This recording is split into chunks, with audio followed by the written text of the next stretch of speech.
Fiio releases a new product regularly. Like many Chinese companies, you can never buy a flagship product because flagship is only flagship for a short time. The same is true for Fiio's more affordable options. Like it or not, today's wow factor and must-buy recommendations will be tomorrow's old news. Fiio recently released their Q3 portable amp DAC. It is $150 and promises top-notch performance. Audeze Audio sent me the Q3 to review and return. This is part of a continuing relationship I have with Audeze, who plan to send me gear from time to time for review purposes. In exchange, I place purchase links to the Audeze website. If you buy a product using one of those links, I get a small kickback. This holiday season, if you intend to buy audio gear, take a look at Audeze Audio. If you're done paying Jeff Bezos more money, then Audeze is a great alternative. So, let's take a look at the Q3. Is this $150 well spent, or simply more gimmicks from a company known for its gimmickry? The Q3 boasts some interesting features. I placed them into two categories: gimmick and potentially useful. Let's start with the gimmicks. The Q3 has a THX amp, a single AK4462 DAC, supports PCM up to 32 bits at 768 kHz, and DSD 512. Oh, and it comes with a high-res stamp on the body. Whoopee! The potentially useful features include 3.5mm, 2.5mm, and 4.4mm output options, a smooth turning volume knob, USB-C connectivity for all types of devices including Apple products, and it has a switch for charging. I will dispense with the gimmicks first. I've said many times that THX is completely unnecessary as long as engineers are careful about component implementation.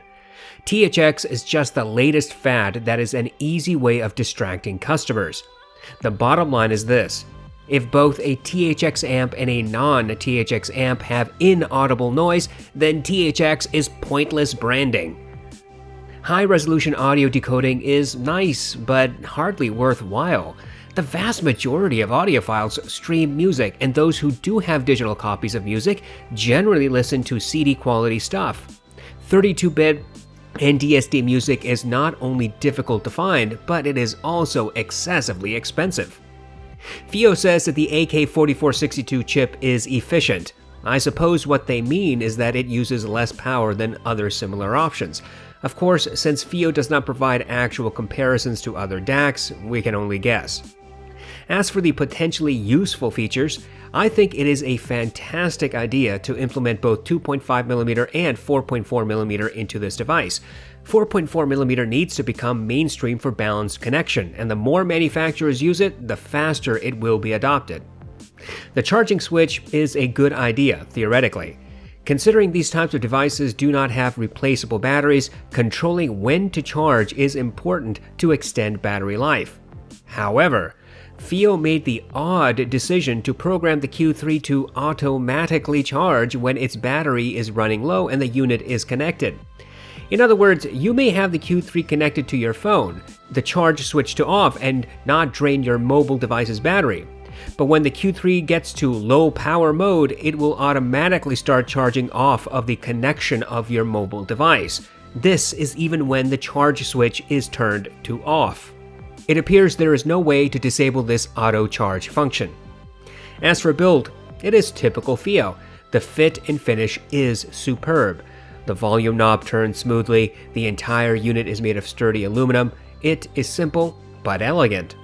Moreover, Fiio includes all the necessary accessories in the box. You get a cable for PC and Android devices, and one for Apple devices. There's also a 3.5mm to 3.5mm cable, a USB-C charging cable, and a nice carrying pouch, rubber bands, and a sticky sheet to lay between the Q3 and your source device. Overall, the feature set, gimmicks, and useful things alike are excellent. Whether or not you think THX is relevant or that 32-bit audio necessary, the mere fact that these options are available in a $150 device speaks volumes. Moreover, the total package, including fit and finish and accessories, is quite good. Some uber expensive devices like the $500 Chord Mojo don't come with cables or rubber bands or a carrying pouch. Consequently, I think that the features are well above the price bracket. Fiio has a bad habit of hyping pointless data. They've done it again with the Q3. Fiio says that the Q3 has lots of certifications, including being Apple compliant, USB-C certified, THX AAA certification, Thesicon audio driver certification, and the misunderstood high-res audio certification. Fiio claims that the Q3 will provide pure, natural sound. They promise uncolored sound signature. The Q3 has a bass switch that evidently boosts 6 decibels without affecting mids or treble, according to Fiio. It has high and low gain settings. It has sharp and slow roll-off digital filters. Ultimately, Fio's claims can be summarized as follows. The Q3 is supposedly neutral and silent. It has a 6 decibel bass boost and an unspecified gain boost. Fiio says that the Q3 will render uncolored sound, and I take that to mean that it is supposed to be neutral. The Q3's balanced output has nearly double the power output at 32 ohms compared to the unbalanced output. However, the differences in 16 ohm and 300 ohm output between balanced and unbalanced are not significant. In order to test the sound signature, I decided to use the most neutral dynamic driver headphones I have. This is the Allo Audio S4. I played music from Amazon Music HD. I had the Q3 on high gain during this test. At about 10 o'clock on the volume knob, the Q3 is mute. I started hearing music on the S4 when the knob was just shy of 12 o'clock. There was no audible channel imbalance. I kept the Q3 at low gain. The S4 became comfortably loud at 2 o'clock. It appears that the Q3's bass response is fairly neutral. Listening to Mountains and Conquer from my test playlist rendered a fairly accurate reproduction of bass. The one caveat is the sub-bass performance, which I believe was just short of neutral. In other words, it sounded as if the sub-bass was under-emphasized. In Mountains, there is a sub-bass rumble from beginning to end. The Q3's rendition was not quite accurate. The rumble sound was rolled off, even when I cranked the volume to about 5 o'clock. That sub-bass was audible, just underrepresented. When I switched the bass boost on, I heard the sub-bass jump up considerably. It swung the other direction and became bloated. Turning to Conquer, the mid-bass impact was hard and precise. It seemed accurate and neutral. Sub-bass was again under-emphasized. There are multiple drums in this mix, and I could hear all of them with their individual tonalities. The synth seemed neutral as well and was not fatiguing. I listened to several hip-hop songs including Pure Water, Uproar, New Patek, and Reel It In. The subwoofer effect in all of these tracks seemed underrepresented. Sub-bass was mostly missing and a little muffled. I achieved slightly above safe listening volume at 4 o'clock, and at that volume, the sub-bass sounded like it was distant. When I turned the volume knob to 5 o'clock, the volume was far too loud, but the sub-bass presence finally became louder as well. This volume was unsustainable. The bass boost switch does alter the sub-bass in hip-hop tracks. What was previously underrepresented sub-bass turns into slightly overemphasized sub-bass. Separation between sub-bass and mid-bass is about average with the bass boost off. Because sub-bass is generally rolled off, mid-bass is more obvious and audible. There is slight melding with the sub-bass. However, when the bass boost is active, that melding becomes far more apparent. Sub-bass and mid-bass interact noticeably and create a thick bass presentation overall. I have a hard time concluding that the bass response is truly neutral on the Q3. Mid-bass impact is accurate, but sub-bass is not. The bass boost does in fact work and adds a recognizable amount of emphasis, but this is a pendulum that swings from one extreme to the other. On every song I tested the boost, it was apparent that the sub-bass became a little too bloated. The bass did not distort, but it also lacked detail with the boost active. The Q3 renders close to accurate mids. There is a slight sibilance roll-off which I doubt will offend anyone. In Orla Gartland's song Why Am I Like This, natural grain and sibilance is recorded into the track. The Q3 rendered her vocals smoothly. On the S4 and Q3 pairing, there was no harshness and no peakiness. I know that the S4 sometimes will slightly accentuate female sibilants, but the Q3 actually helped control that in this circumstance. The piano, drum, and guitar all sounded accurate with correct timbre. On Want You Back by Haim, the Q3 again slightly rolled off the female sibilants. I am used to hearing a marginal accentuation on the S4 and was pleasantly surprised to confirm that the Q3's rendition is very close to neutral here. All three vocalists sounded full and forward by one step. The guitars, drum, and piano all seemed to have natural tonality. Nothing seemed harsh or peaky or distorted. I listened to several other tracks of various genres. One of my favorite artists to test on new gear is Guy Clark. He was an American folk singer with a distinct voice. He relied heavily on acoustic guitars. The Q3 rendered his voice naturally, full, and without harshness. Guy's voice typically has a gruffness and grain to it. The Q3 provided most of that detail and actually smoothed out some of the graininess. Every single type of guitar I heard in his numerous songs appeared to be accurate with correct timbre. It was easy to hear various guitars playing at once, all with their own particular tuning and characters. I tested the bass boost on these mid-centric songs. Fiio claims that their 6 decibel boost does not affect mids or treble, but I do not think that is true. A good example of this is Guy Clark's song, The Guitar. In it, there are at least 2 different guitars and Guy's vocals. With the bass boost off, all the elements are close to neutral. With the bass boost active, the guitars melded noticeably and Guy's voice became bassier and slightly more accentuated. When I repeated this test on Want You Back, Why Am I Like This, and Superposition, the results were similar. Bass boost does in fact affect the mids. Multiple vocalists tend to meld slightly more with the boost active. Indeed, not only are bass instruments such as drums further emphasized, but also guitars and pianos.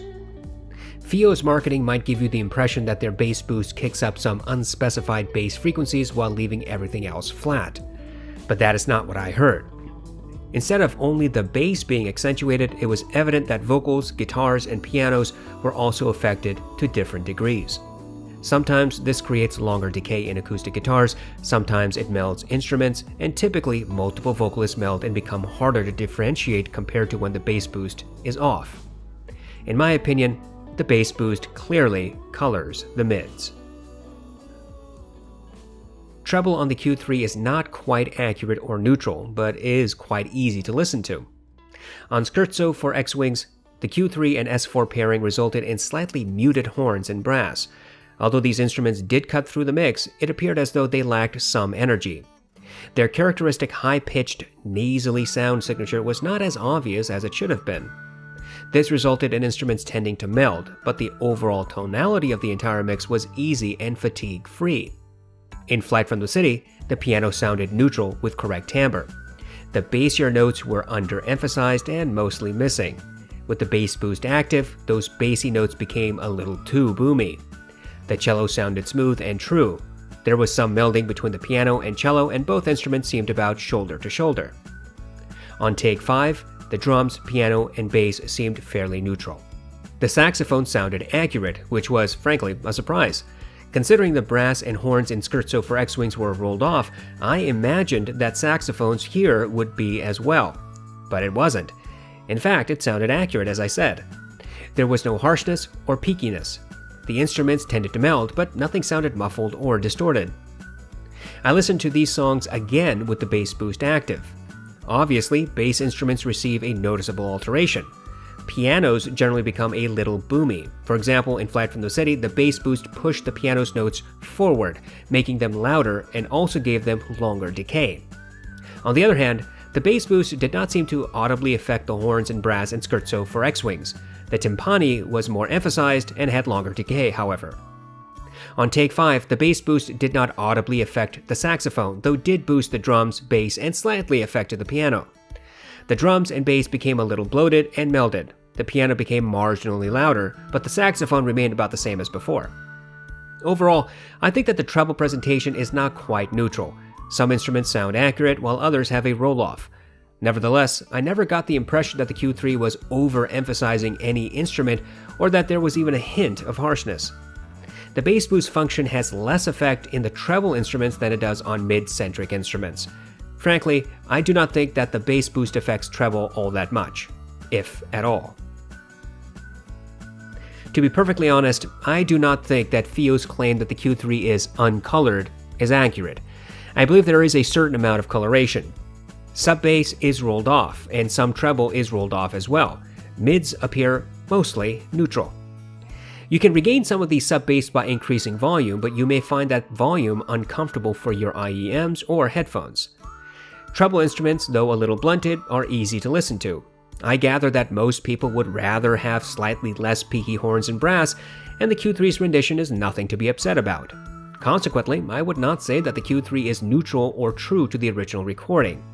But the coloration it provides is hardly unpleasant.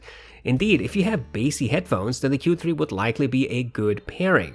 In that regard, the Q3 would help tame some of the boomy bass from your headphones, as long as the bass boost is not active.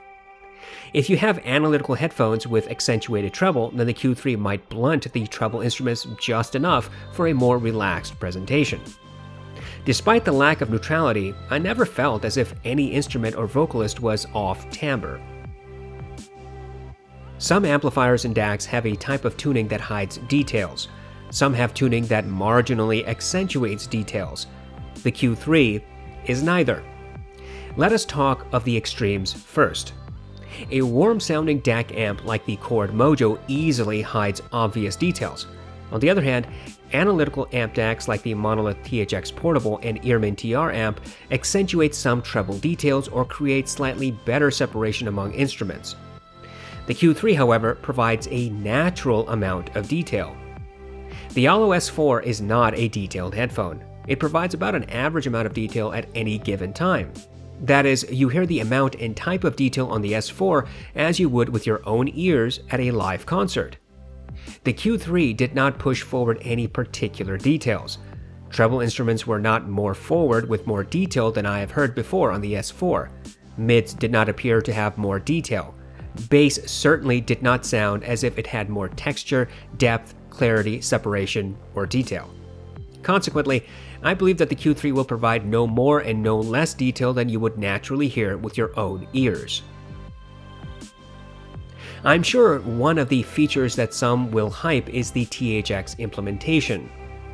The Q3 has no audible noise whatsoever on my audeze 4, Modhouse Argon, and Beyerdynamic T1 second generation. When connected on the 3.5mm jack, I heard absolutely nothing from mute to maximum volume with and without playing music. I tested noise using my Campfire Audio Andromeda. I plugged them into the 3.5mm and balanced 2.5mm and 4.4mm jacks. All three exhibited audible hiss. The hiss was immediately present when I plugged the Andromeda into the 3.5mm jack using an adapter and set the volume at mute. When I turned the knob to maximum, that hiss did not increase in volume but did remain in the background. I then plugged the Andromeda into the balanced 2.5 and 4.4mm jacks. The hiss was slightly quieter at mute over this connection versus the 3.5mm connection. However, the hiss did noticeably increase in volume as I turned the knob to maximum. Moreover, on balanced connection, I heard clipping as I turned the volume knob. I played several tracks to test how noise affected the presentation while using the Andromeda. In many cases, even though an amplifier is noisy when music is not playing, that noise fades away into the background when music does play. However, with the Q3, that noise was constantly present. The music was always louder than the noise, but the noise was obvious nonetheless. I conducted a quick experiment by pausing and playing music to confirm this. I listened to the hiss without music playing, then played music, then stopped, then played music again. I did this repeatedly using various tracks.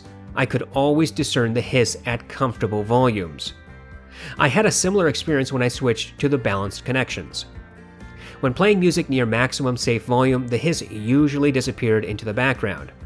It is disappointing that the Q3 exhibits audible noise with the Andromeda. The Andromeda is a very sensitive IEM and can be prone to noise with many sources. Indeed, when I repeated this test on the topping NX4 and hifi Hip Dac, I heard similar noise. However, neither the NX4 nor the Hip Dac displayed the clipping I heard on the Q3. I experimented using the Tin Hi-Fi T2, Moondrop Starfield, and Blonde BL03. The T2 and Starfield did not reproduce noise in any of these amp DACs. The BL03 did exhibit some noise on the Q3 and Hip Dac, though was dead silent on the NX4. Your experience will vary. If you have sensitive IEMs, then the Q3 may not be acceptable to you. If you use normal sensitivity headphones or IEMs, you either may not hear any noise or that noise might be negligible. The Q3 connected to my Windows 10 computer, MacBook Pro, iPad, iPhone, and LG V30 without any issues. It is a plug-and-play affair. Each device immediately recognized the Q3. Fiio includes all the necessary cables to get you started. Consequently, if the Q3 is your first portable amp DAC, then you will not have to worry about finding compatible cables. There are two other products within the Q3's price range. These are the topping NX4 and hifi Hip Dac. Both of these devices have slightly different features. The NX4 has no balanced options, is about the same size as the Q3, provides bass and gain boost, and renders similar audio resolutions. The Hip Dac also has gain and bass boost, but unlike the NX4, provides balanced 4.4mm output along with the standard 3.5mm. As far as sound signature is concerned, all three sound different. I have already explained the Q3 sound. It is not quite neutral, has a sub-bass roll-off and blunts some treble instruments. There is noticeable melding among instruments, though the overall sound is smooth and fatigue-free. The NX4 is more neutral than the Q3. Its sub-bass reproduction is more faithful to the original recording. Its rendition of treble tends to have more energy, therefore it is not blunted as it is with the Q3. Instrument separation and overall clarity is about the same as on the Q3. The Hip Dac is a marginally warmer product than either the Q3 or the NX4. The Hip Dac has a slight bass and treble emphasis. The bass is not boomy, but does meld with the mids a little. Depending on your headphones or IEMs, each of these three amp DACs will have a different effect. The Q3 is not a substitute for the NX4 or the Hip Dac. However, I think that the NX4 and Q3 are closer to each other in sound signature than either is to the Hip Dac. Consequently, if you want a portable amp DAC with balanced output and somewhat neutral sound signature, then the Q3 may not be a mistake. I am sure some will talk about the power output on the Q3. Frankly, it is a respectable output on paper. There is no doubt that any IEM you have will be easily driven on the Q3. In fact, I don't think you will have any problems driving headphones up to 150 ohms. But to test how far I could push the Q3, I plugged in my Argon and T1. There's good news and bad news. The good news is that the Q3 drives both headphones. The bad news is that the Q3 does not drive either headphone to peak performance, not even close. For example, on the Argon, I put the Q3 on high gain and cranked the volume to about 3 o'clock before I could start hearing music. Even when I maxed out volume, the Argon's bass was muddy, loose, and undefined. It was boomy, which is not the perfect Argon experience. On the T1, I heard music around 1 o'clock on high gain. The T1 got plenty loud around 4 o'clock, but the bass was a muddy affair. The T1 signature is supposed to present tight, impactful, precise bass with good sub-bass and mid-bass separation, but only when it is getting sufficient power for peak performance, which did not happen on the Q3. Unfortunately, the Q3 really is not a good pairing for these headphones. And this is consistent with the performance you would hear on the NX4 and the Hip Dac. If I had to be picky, I would say that the NX4 tends to drive the Argon marginally better than the Q3. The bass is a little tighter and more impactful on the Argon when paired to the NX4. As for the Hip Dac, well, I think you get about the same performance as on the Q3 if we're talking about power output. I think the Q3 provides a lot of value for your money. You get all of the high-resolution audio your heart could desire, except for the overly hyped and unnecessarily expensive MQA. The Q3 is built rather well. The unit is in fact portable, light, and easily adaptable to any device you have. Its balanced and unbalanced options are thoughtfully done. But the Q3 does have gimmicks like every single Fiio device I've ever used. First, the filters that Fiio talks about are total garbage. These are not EQ settings, but DAC filters. I have never, not once, heard a DAC filter that made a lick of difference. I find it deeply disingenuous for companies to keep talking about multiple filters as if they have a noticeable effect on sound. They do not. Ever. I think the Q3's charge switch is a pointless endeavor. I have no idea why Fiio has a switch dedicated to this, but the Q3 will automatically start charging from your mobile device when the battery gets low. Either let the customer choose to charge the battery or don't. Indeed, I think most people would rather like to have their phones keep working rather than to have both the phone and the Q3 with depleted batteries. I am a bit concerned about the noise floor of this amp DAC. Although full-size headphones with normal impedance do not seem to display noise, sensitive IEMs likely will. I simply do not see the point of shoving a THX amp into a device that can't effectively control hiss. Fiio is not accurate when they say that the Q3 provides uncolored sound. I don't think that's true at all. I would say that the Q3 has somewhat neutral presentation, but the sub-bass is rolled off and some treble energy is blunted. Then there's that bass boost. Look, I've said this many times. The only company that seems to do bass EQ effectively is hifi. Every other company that tries to implement bass boost either does too little or goes overboard. Unfortunately, I think the Q3's bass boost is simply too much. It creates heavy melding between sub-bass and mid-bass and makes the bass a little boomy, further colors the mids, and is an all-or-nothing affair. In other words, it seems that there's really no happy medium here. If you're unhappy with the Q3's stock bass, then using the boost may give you too much bass. Obviously, this pendulum swing is heavily dependent upon your music and headphones. You may very much enjoy the bass representation one way or the other, but as far as I'm concerned, the Q3 doesn't quite do it accurately. The question really is this: are the faults so severe that the Q3 is an untenable purchase? No, I don't think so. Clearly, you can do better than the Q3, but you'll have to spend more money. In this price range, you have some cheap Chinese options, and you also have the topping NX4, which has similar audio decoding and bass and gain boost. The NX4 is missing balanced output. Then there's the hifi Hip Dac, which has a different sound signature obviously, balanced topography, and both bass and gain boost functions.